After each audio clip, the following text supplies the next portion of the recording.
Deep within the jungles of Southeast Asia lies Angkor Thom, the last great capital of the Khmer Empire. This sprawling city, whose name translates to Great City in the Khmer language, is a testament to the ambition and artistry of its builders. Enclosed within its walls are numerous temples, each more impressive than the last, but none capture the imagination quite like the Bayon Temple. The Bayon is a study in contrasts. Its towering presence dominates the heart of Angkor Thom, a stone giant rising from the jungle floor. Yet for all its grandeur, the temple is also a place of intimate details. Hundreds of serene faces carved into the stone towers gaze out over the surrounding landscape, their enigmatic smiles inviting endless interpretations. These faces, some believe, are representations of Avalokiteshvara, the bodhisattva of compassion in Mahayana Buddhism. Others theorize they depict Jayavarman VII, the king who commissioned the temple in the late 12th century, forever immortalized in stone.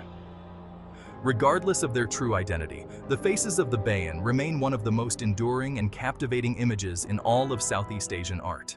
The enigmatic smiles of the Bayon have captivated travelers and scholars for centuries.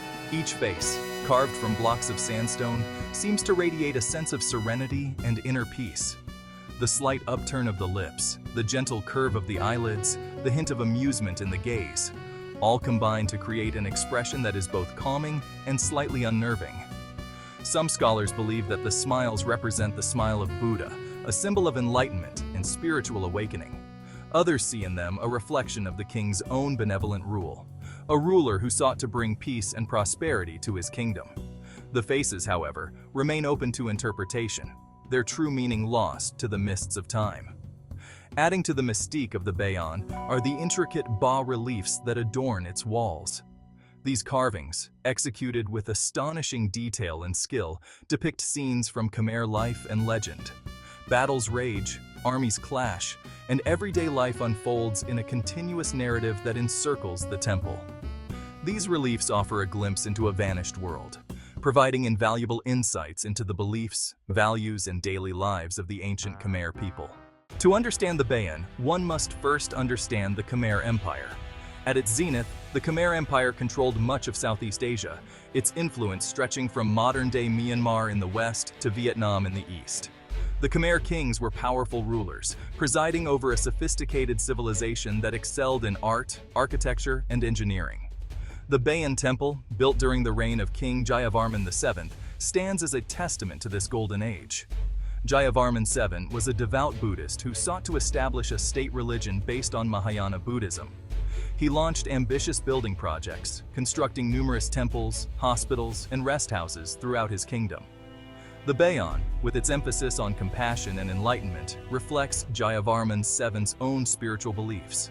The temple served as both a place of worship and a symbol of the king's power, a monument to his piety and his vision for a unified and prosperous kingdom.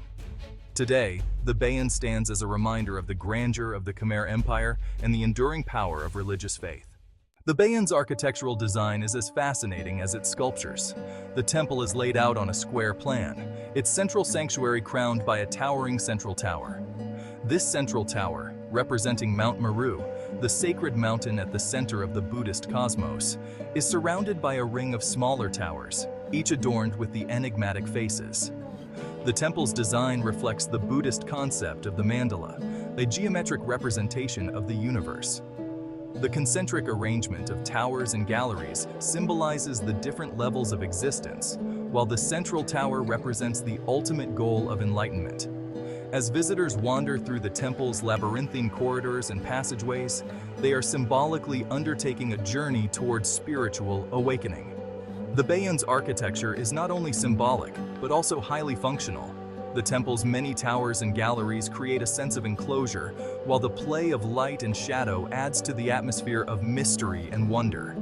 The Bayon was designed to be an immersive experience, a place where visitors could leave behind the cares of the world and connect with the divine.